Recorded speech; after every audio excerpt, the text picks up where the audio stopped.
Good day. Welcome to subramani.com. Today I'm going to talk to you about some common financial problems that I have seen. And since this is a post that I did long back, 2008, if you check out my blog, I may have to dip in a little. I don't remember everything offhand. So let me start. It's a longish post, so you'll have to bear with me. The first one is lack of financial planning.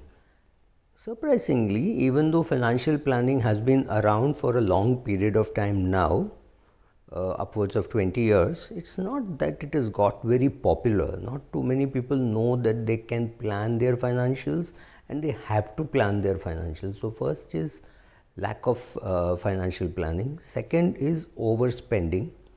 Many people don't track how much they spend, and the use of a credit card, though of course we all love going digital, the credit card does not have that impact on your spending as actual cash has. So whether it is 70 or 700 or 7,000, you just swipe a card, so it doesn't pain as much as actually paying out. Imagine paying out 7,000 rupees, which means 70 notes of 100 rupees. You keep counting and you give. That is far more painful than just swiping a card and paying off. Third, people wait for a big amount. I remember even 15 years back, somebody told me, Subra, what can 6,000 rupees a month do as an SIP? I said, I have no clue, but why don't you start? And then suddenly he had a lot of money, and I think he's still continuing his SIP. I attended his daughter's wedding, and when I had started his SIP, his daughter was barely in school. So right, so which means 15 years at least have passed after his SIP. So don't wait for that. Not keeping track of your expenses is bad. Not keeping track of your investments is perhaps worse. Largely buying products which are just shown to you. Say buy this and you buy it. Mostly products reach you through an agent who wants to sell it to you, or through an advertisement which again wants to sell it to you. Face it, a product which approaches you will not say anything bad about the product. It will say only good things about itself.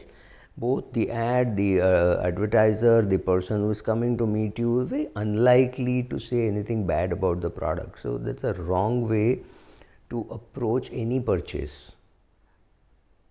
Other mistake I see is people procrastinating and delaying the investments made to be made for retirement.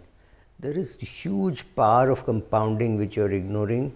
The other thing which you are ignoring is longevity, of how long you are going to live. Nobody likes to hear this, but I have met a person whose neighbor was 115 years old. None of us, none of our financial planners, none of our MF distributors, bank RM, nobody ever prepares you for this kind of longevity. So at least prepare for 9500. So 110 may be more easy to tackle, and if you die at 90, that's still okay, but longevity is a big risk. Look around you, there are a lot of old people still going around and going on strongly, so hopefully you should be there. Another big financial mistake is not looking after your health and your diet. That can be crippling in terms of cost. Look at the cost which people are incurring now to get out of corona. That's not small. Nobody is spending less than 4 or 5 lakhs per head.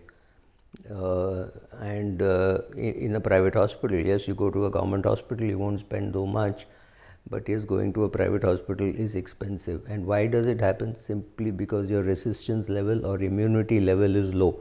If you had higher immunity level and higher resistance level, maybe the thing would not have struck you. So looking after your health is an excellent wealth decision. I'll now have to dip into my notes, please.